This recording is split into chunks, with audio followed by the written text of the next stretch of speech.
आज के क्लास में हम देखेंगे 1 2 3 bullish and bearish chart pattern को जो हमने पढ़ा है पिछले क्लास में, उस क्लास को हम यहाँ पे चार्ट पे अच्छे से देखेंगे और सीखेंगे। यहाँ पे मैंने बिटकॉइन का चार्ट रखा है, ओके। और इसके बाद हम कुछ चार्ट को और भी लेंगे और हम उसे आइडेंटिफाई करेंगे और देखेंगे कि कहाँ पे ये चार्ट पैटर्न हमें बनते हुए दिख सकती है। बिटकॉइन को हमने क्यों चूज़ किया है? बिटकॉइन को हमने इसलिए चूज़ किया है क्योंकि ये 24 घंटे खुली रहती है और इसकी चार्ट 24 घंटे 24/7 हर वक्त चलती है, चाहे वो सैटरडे हो चाहे वो संडे हो। अगर हम बात करें इंडियन मार्केट की, अगर हम बात करें स्टॉक मार्केट की, अगर हम बात करें फॉरेक्स मार्केट की, वो भी सैटरडे संडे बंद ही रहती है। बट क्रिप्टो मार्केट की बात करें तो ये हमेशा खुली रहती है, हमेशा।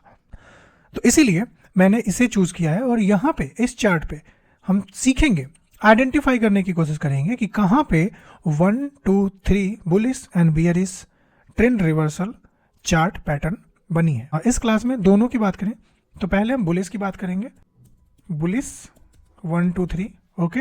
और फिर इसके बाद बियरिश की बात करेंगे। तो वीडियो में नो कट नथिंग, वीडियो बिल्कुल भी एडिट नहीं किया जाएगा। जैसा मैं लाइव आपको दिखाऊंगा, आपके साथ स्ट्रगल करूंगा, खोजूंगा, क्योंकि मुझे पता है कि अगर मैं वीडियो प्री प्लान बना लूँ कहीं से खोज के या कहीं से चार्ट इंटरनेट से चिपका दूँ तो आपको वो चीज़ें समझ में नहीं आएगी। बट अगर मैं लाइव मार्केट में आपके साथ खोजूंगा, और क्योंकि आपको सीखना है, पैसे कमाने में समय तो देने पड़ते हैं, अगर आप अपना इस 15-20 मिनट का टाइम दे दोगे और मेरे साथ सीखोगे, फाइंड आउट करने की कोशिश करोगे, तो may be you will go long in your future. आप अपने भविष्य में बहुत आगे जा सकते हो। तो चलो हम खोजते हैं 1 2 3 bearish trend reversal candlestick pattern. तो सबसे पहले डाउन ट्रेंड होना चाहिए मार्केट, तो डाउन ट्रेंड हमें खोजना पड़ेगा। तो मैं आपको एक बात बताता हूँ, अगर कोई भी करेंसी हो, फॉर एग्जांपल अगर क्रिप्टो मार्केट आप देख रहे हो, तो वहाँ पे ना आप इजीली 4 घंटे के टाइम फ्रेम पे जा सकते हो, 1 डे के टाइम फ्रेम पे जा सकते हो, 30 मिनट के टाइम फ्रेम को देख सकते हो, ओके। क्यों? क्योंकि ये 24 घंटे खुले रहती है। तो मैं यहाँ पे ना 4 घंटे के टाइम फ्रेम में चलूँगा, अभी 4 आवर में चलता हूँ। 4 आवर में जाते ही देखो ये कहानी बिल्कुल बदल जाएगी। अब ये ऐसा हो गया, ठीक है। अब हम इसे और भी छोटा कर देते हैं।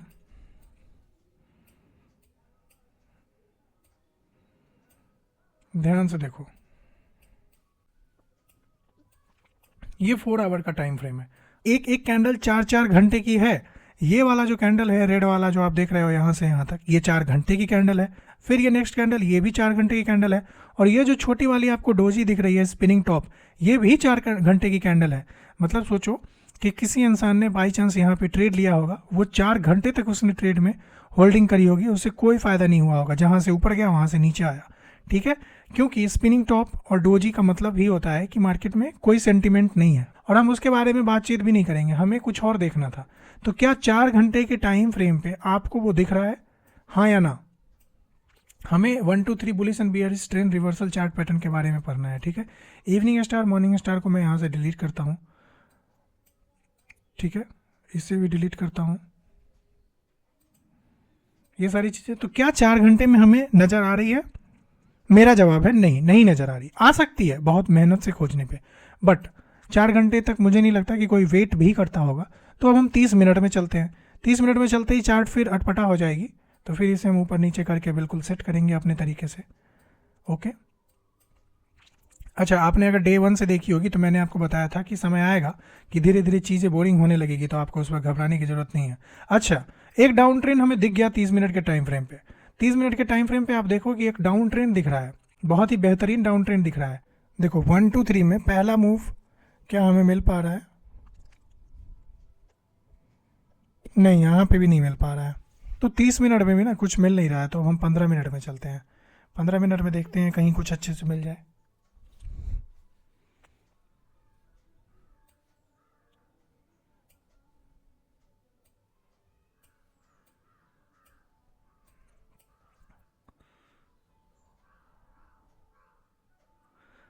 चलो 15 मिनट में ना एक छोटा सा दिख रहा है।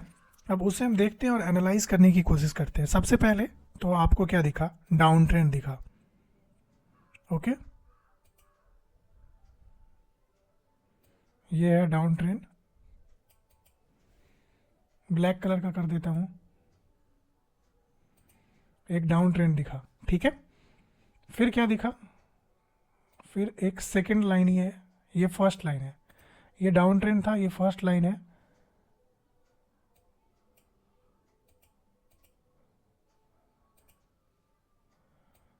ये सेकेंड लाइन है,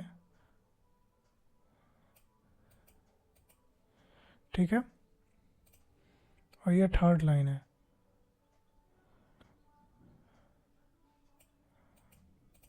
ठीक है, अब इसका स्विंग बनाते हैं हम।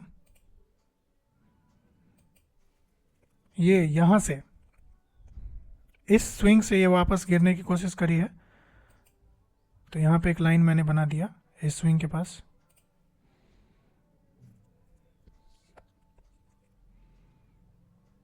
तो यहां पे क्या था इसका, यहां पे फर्स्ट मूव है इसका, ये रहा इसका सेकेंड मूव,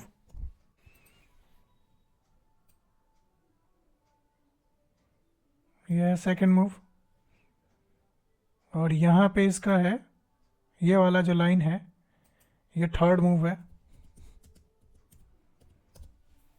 ओके, और जैसे ही इसके पुराने वाले स्विंग के ऊपर ब्रेकआउट कर रहा है, ये वाला जो लाइन है, ये वाला, इस पॉइंट के ऊपर जैसे ही, इस पॉइंट के ऊपर जैसे ही इसने यहाँ पे ब्रेकआउट किया यहाँ से, तो यहाँ पे एक एंट्री बन सकती है।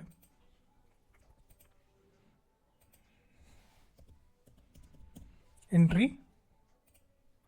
और स्टॉप लॉस कहाँ पे होगा, स्टॉप लॉस यहाँ पे हो सकता है।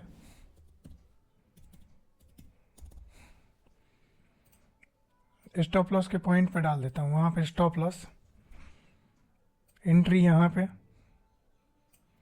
अब क्योंकि ये स्टॉप लॉस हमारा यहाँ पे है, तो जैसे ही मार्केट वापस गिर के यहाँ पे आएगी तो हमारा स्टॉप लॉस हिट हो जाएगा, और एंट्री हमने यहाँ पे कर लिया है। तो एंट्री करते ही ये रैली एक देती है यहाँ तक का, फिर वापस गिर के यहाँ तक आती है। सबको डर लग गया होगा कि अब क्या ही होगा, अब तो लॉस हो जाएगा, बट हमारा स्टॉप लॉस कहाँ पे था, हमारा स्टॉप लॉस वहाँ पे है। तो क्या इसने स्टॉप लॉस को टच किया, नहीं किया, और फिर उसने एंट्री कहाँ तक दिया, देखो, फिर इसने एंट्री कहाँ तक दिया वो देखिए आप।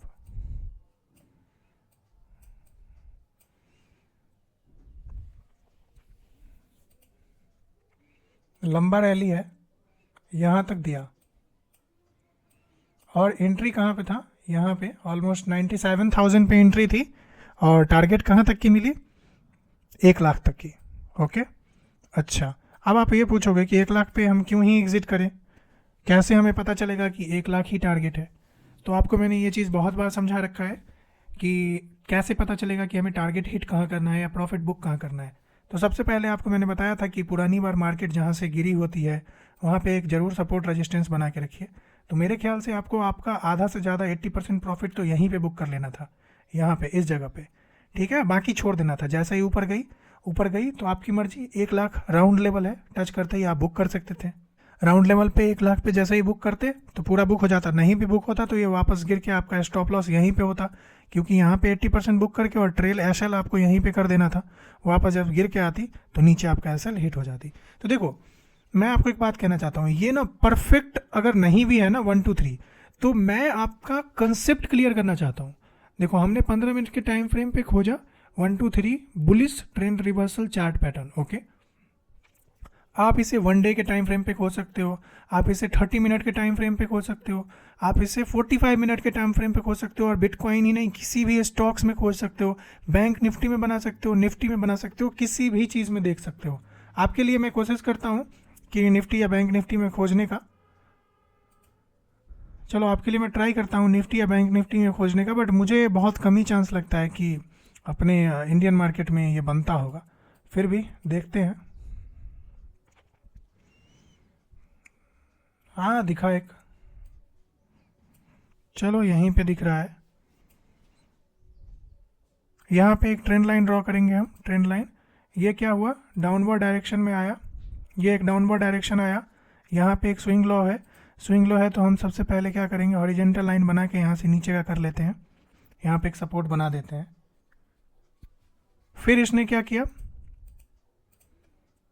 फिर यहाँ से इस पॉइंट से इसने फर्स्ट मूव दिया, ठीक है, फर्स्ट मूव दिया। ओके, फर्स्ट मूव दे के इसने फिर से ये सेकेंड मूव दिया, ठीक है, सेकेंड मूव दे के फिर से इसने थर्ड मूव दिया। ठीक है, थर्ड मूव दिया, तो यहाँ पे एंट्री कहाँ पे बनती थी, वैसे ये परफेक्ट लग नहीं रहा, फिर भी आपको समझाने, आपका कंसेप्ट क्लियर होना चाहिए। बहुत सारे ऐसे टाइम पे देखो हजारों लाखों चार्ट पैटर्न है, तो कब कौन सा बन जाए ये किसी को भी नहीं पता। तो फिलहाल के लिए ये वाली जो चार्ट पैटर्न मैं बता रहा हूँ, by chance if you are a trader and you have huge amount of capital, और आप बैठे हो एक सेटअप के इंतजार में, और बाई चांस आपका कंसेप्ट क्लियर है, देखो मैं ये बना के ना कंसेप्ट क्लियर करना चाह रहा हूँ, तो जैसे ही आपका कंसेप्ट क्लियर रहेगा और बाई चांस चार्ट पे दिख जाएगी अगर आपको, और मान लो कि बहुत ज़्यादा डाउन ट्रेंड में मार्केट है, गिरते जा रहा है गिरते जा रहा है, उस वक्त आपको इस टाइप का चार्ट दिख जाए और सपोर्ट भी पास में है, डाउन ट्रेंड भी है, पहला मूव ऊपर गया, दूसरा ये जो है मूव है, दूसरा मूव देखो ध्यान से, ये मिस्टेक से हो गई, दूसरा मूव जब बना है ये वाला, वो पहले वाले पॉइंट मूव के पहले वाली जहाँ से अप गई थी जिस सपोर्ट से, उस पॉइंट को दूसरे मूव के डाउन वाले पॉइंट ने टच भी नहीं करा है, गैप है। अब क्या करना है, इस वाले स्विंग हाई पे हमें क्या करना है, एक लाइन ड्रॉ कर लेते हैं, और इस वाले स्विंग हाई को जैसे ही क्रॉस करता है तो हमें एंट्री कहाँ पे प्लान करनी होती है, इस जगह पे। अब हम इस जगह पे एंट्री प्लान करेंगे तो स्टॉप लॉस कहाँ पे हो जाएगा हमारा, स्टॉप लॉस यहाँ पे हो जाएगा, स्टॉप लॉस यहाँ पे हो जाएगा। अब देखो बात ये है ना कि मैंने क्या बताया कि ये जो इंडियन मार्केट है ना, इसका क्या ही बोलूँ मैं, यहाँ पे देखो थोड़ा सा टारगेट तो मिला ही है, अगर आपने यहाँ पे एंट्री किया है तो आपको टारगेट कहाँ तक मिली है वो देख लो, यहाँ से एग्जैक्ट आपको टारगेट कहाँ तक मिली होगी, 11,761 से लेके 12,000। अच्छा निफ्टी ये मिड कैप का हम देख रहे हैं, तो टारगेट अच्छा ही मिला है, टारगेट घटिया नहीं है, यहाँ तक 300 पॉइंट का, मतलब समझो यहाँ से यहाँ तक आपने टारगेट लिया, तो इतना टारगेट कम नहीं होता, ये बहुत ज़्यादा है, ठीक है। तो इसीलिए मैं आपको कहना चाहता हूँ कि बस इस आपका कंसेप्ट क्लियर होना चाहिए, और जब आपकी कंसेप्ट क्लियर रहेगी तो आपको चीज़ें आराम से समझ में आ जाएगी। तो 1 2 3 बुलिस का समझ में आ गया। अब हम ना बियरिश खोजने की कोशिश करते हैं, फिर से वापस इसमें चलते हैं।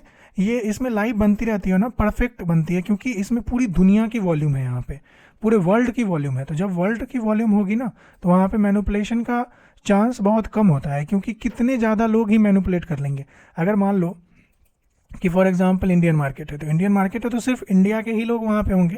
तो अगर मैं लाइव बता के, अगर मेरे पास ऑडियंस है 20,000 50,000 की, और सबके पास 1-1 लाख रुपए हैं, 50-50 हज़ार रुपये हैं, तो मैं चाहूँ तो मार्केट को मैनिपुलेट करवा सकता हूँ। ऐसा लोग करते हैं, इसीलिए लाइव ट्रेडिंग पे या बहुत सारी चीज़ों पे सेबी की रेगुलेशंस आती रहती है कि लाइव में ये नहीं बोलना है, लाइव में ये नहीं करना है, इसीलिए रेगुलेशंस आती रहती है। और अभी भी आई है, क्यों? क्योंकि वहाँ पे ये होता है कि जिनके पास बहुत तगड़ी ऑडियंस है तो वो कुछ भी लाइव मार्केट में करवा सकते हैं। तो हम इंडियन मार्केट को देखेंगे ही नहीं, तो कोई मैनिपुलेट होगी ही नहीं। हमें तो चार्ट के बारे में सीखना है, तो हमें बस कंसेप्ट क्लियर करना है, और कंसेप्ट क्लियर तो कहीं से भी हो जाता है। आप चाहे 5 रुपये के पेन से लिखो और या 5,000 के पेन से लिखो, आपका कंसेप्ट क्लियर होगा ही। और चाहे आप 10 रुपये वाली कॉपी में, काले कॉपी में लिखो, या स्टैंडर्ड कॉपी क्लासमेट में लिखो, आपकी कंसेप्ट क्लियर होनी होगी तो हो ही जाएगी। तो अब हम डाउनवर्ड का देखते हैं, ध्यान से देखेंगे। तो अब हम बियरिश का देखने वाले हैं। अब बियरिश में सबसे पहला क्या होना चाहिए? बियरिश में सबसे पहला होना चाहिए कि अप ट्रेंड होना चाहिए, ठीक है। तो सबसे पहले तो अभी तो ये फिलहाल के लिए अगर देखा जाए तो ये डाउन ट्रेंड चल रहा है, तो हमें ना अप ट्रेंड में चलते हैं सबसे पहले, जब ये अप ट्रेंड चल रहा हो, क्योंकि जब ये अप ट्रेंड रहता है ना तो वहाँ से गिरने का एक आसार होता है और चांसेस रहती है कि अब वहाँ से ये गिरेगी। तो अगर हम अप ट्रेंड में आए,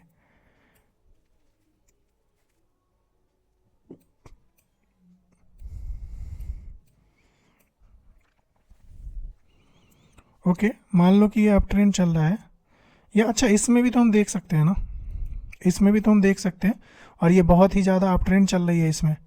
तो 15 मिनट के टाइम फ्रेम में इसमें देखा जाए, इसमें तो बहुत ही अच्छा कैंडल देखने को मिलेगा। देखो इसमें बहुत ही तगड़ा अप ट्रेंड चल रहा है, ये बहुत ही ज़्यादा बुलिश है। ओके, इसमें तो मुझे दिख गया, क्लियरली दिख गया। क्या आपको दिख रहा है? आपको दिखा? नहीं दिखा? चलो मैं दिखा रहा हूँ। इसमें क्लियरली मुझे दिखा है, देखो ये अप ट्रेंड चल रही है। चलो एक ट्रेंड लाइन लेते हैं सबसे पहले, ट्रेंड लाइन लिया, ओके।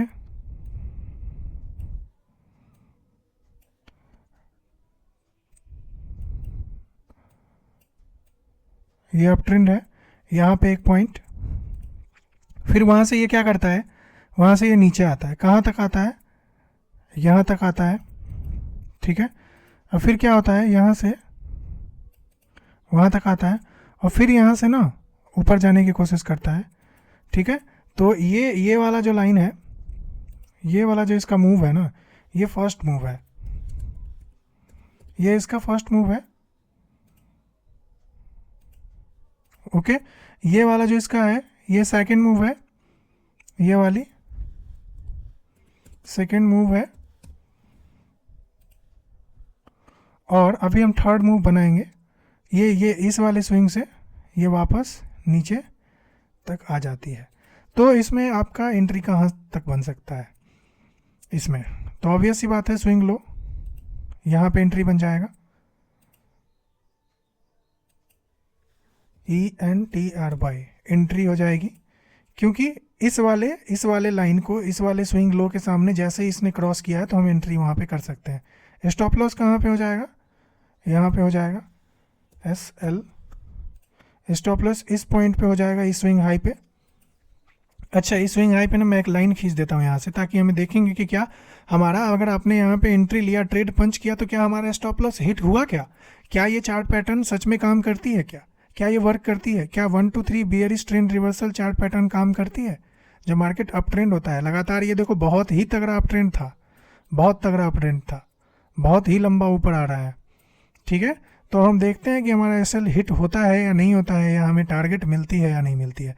तो ध्यान से देखना, हमारा जब एंट्री बना है तो एंट्री बनने के बाद कैंडल नीचे आते आते थोड़ी सी ऊपर गई, फिर यहाँ तक आई, फिर मान लो कि एंट्री आपने यहाँ लिया, यहाँ तक प्रॉफिट शो हुई होगी। अगर आपने एग्जिट नहीं किया तो आपका फिर से आधा लॉस शो हो गया होगा, बट आपका SL अभी तक हिट नहीं हुआ क्योंकि आपका SL यहाँ पे है। फिर वो वापस वो आते आते आते आते बार बार, अगर जो देखो जिनको ये चार्ट के बारे में नहीं पता, या जो बिगनर्स है जिनको ये सारी चीज़ें पता ही नहीं, वो डर के यहाँ पे एग्जिट कर दिए होंगे। बट एक परफेक्ट ट्रेडर जो अपने सेटअप के साथ करता है, उसने यहाँ पे एंट्री ली और SL लगा दिया, वो आराम से बैठा है, या तो स्टिल हिट होगी या तो टारगेट हिट होगा। अब ये वापस ऊपर जाने का शुरू हो गई, फिर यहाँ तक गई, डराई धमकाई, फिर वापस नीचे और यहाँ तक इतना मूव दिया।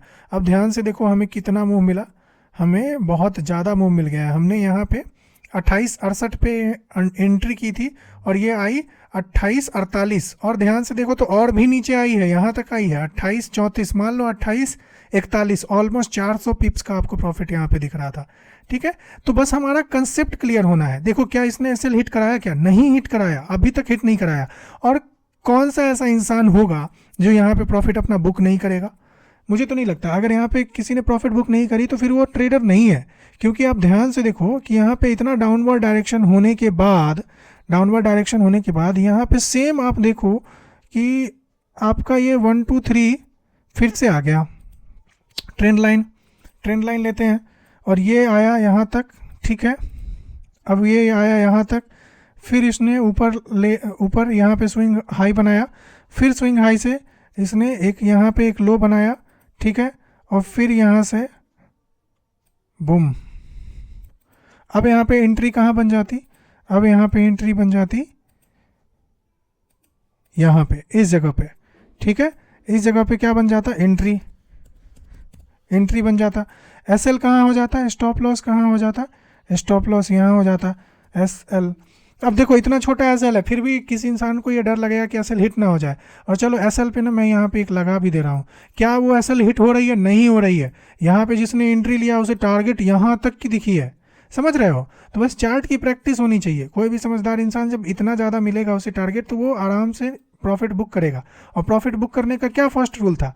फर्स्ट रूल ये था कि कहीं पे आपको स्विंग दिखे। अब यहाँ पे ध्यान से देखो, यहाँ पे क्या हो रही है, कंटिन्यूसली ऊपर आई थी मार्केट, फिर यहाँ पे रुक रही है, और जहाँ पे मार्केट रुकती है ना वहाँ पे स्विंग्स बनाती है। आप यहाँ पे अपना अगर लगा के रखते, यहाँ पे इस एरिया पे अगर लगा के रखोगे तो आपको ये तो अंदाजा हो जाएगा ना कि पिछली बार इस एरिया में मार्केट अटक गई थी, तो इसी एरिया में आप अपना प्रॉफिट बुक करके भाग जाते, निकल जाते। और देखो इसी एरिया से ये वापस अटक के ऊपर चली गई है, यहाँ पे आराम से वो वाला पैटर्न 1 2 3 वाले पैटर्न बन गया है। इसमें इसका क्या है, पहला मूव ये है, हमेशा पहला मूव ये होता है। ठीक है, पहला मूव ग्रीन साइड, दूसरा मूव वापस नीचे आने की कोशिश करती है, और जहां से नीचे बना आती है वो पॉइंट उसका स्विंग हाई हो जाता है। ठीक है, उसी पॉइंट को वापस दोबारा जब वो कवर करती है ना तीसरे मूव में, जब तीसरा मूव, थर्ड मूव इसका ये है इस पॉइंट से, तो जब थर्ड मूव आती है और पहले वाले स्विंग हाई को क्रॉस करती है तो वहीं पे हमारा एंट्री बन जाता है। तो यहाँ पे सारी चीज़ें मैंने आपको समझा दी है, उम्मीद है समझ में आया होगा। तो अब नेक्स्ट क्लास जो हम करेंगे उसमें भी सारी चीज़ें आपसे डिस्कस करेंगे, समझाएंगे। और मैं आपको एक बात कहना चाहता हूँ कि this is a different kind of skill. हर एक इंसान का समझाने का अपना अलग अलग तरीका होता है। अगर आपको चीज़ें समझ में नहीं आई होंगी तो आप दोबारा वीडियो देखिए, अगर दोबारा भी नहीं समझ में आई तो you have option to message me and clear your doubt. And once again, I am telling you, I am not taking any single rupees for explaining anything. I am just sharing my knowledge with you all. I am not a SEBI registered advisor. I am giving you all knowledge जो मैंने book से पढ़ी है, बहुत सारी books को मैंने पढ़ी है, और मैं अपना पर्सनल ट्रेडिंग एक्सपीरियंस जो 4 साल का है वो मैं बस शेयर कर रहा हूँ। और मैं किसी को ये नहीं कहता कि आप यहाँ से बाई करो या सेल करो। I never give advice to anyone for buying and selling of any stocks. It's because I am not a SEBI registered advisor. If you really want to trade and you really want to buy and sell or anything, you just have to ask your financial advisors before taking any trade. I'm just sharing my experience. So आपको ये चीज़ें ध्यान में रखना है, क्योंकि आप देखो लॉजिकल बात है, कब एसएल लेना है, कब स्टॉप लॉस लेना है, कहाँ पे एंट्री, क्योंकि लॉजिकल ये होता है ना, जब इंसान के पास पैसा आता है, मान लो आपके पास पैसे आ गए, मार्केट यहाँ पे है, यहाँ पे इस जगह पे है, तो आपने क्या किया, बाई कर लिया, थोड़ा सा ऊपर गया, आप खुश हो, लेकिन आपको पता ही नहीं है कि वापस वहाँ से नीचे गिर रहा है, क्योंकि जिन लोगों ने यहाँ पे एंट्री की नीचे जाने के लिए, वो कोई गधा इंसान तो है नहीं ना, तो आपको ये सारी चीज़ें पता ही नहीं है, और आपने किसी का देख लिया या किसी ने समझा दिया कि ये चार्ट बनती है, यहाँ से ऊपर जाना नीचे जाना, और आपको एक्सपीरियंस है ही नहीं, आपका लॉस होगा। तो इसलिए इन चीज़ों को समझना ज़रूरी है। तो उम्मीद है कि आपको चीज़ें समझ में आया हो। मैं आपको फिर से बोलूँगा, बिना सीखे बिना समझे मत कीजिएगा। कभी भी किसी भी चीज़ में हाथ डालने से पहले हर चीज़ को अच्छे से देखिए, समझिए, तभी आपको चीज़ें क्लियर होंगी। तो नेक्स्ट क्लास में हम मिलते हैं, फिर आगे की चीज़ें देखेंगे।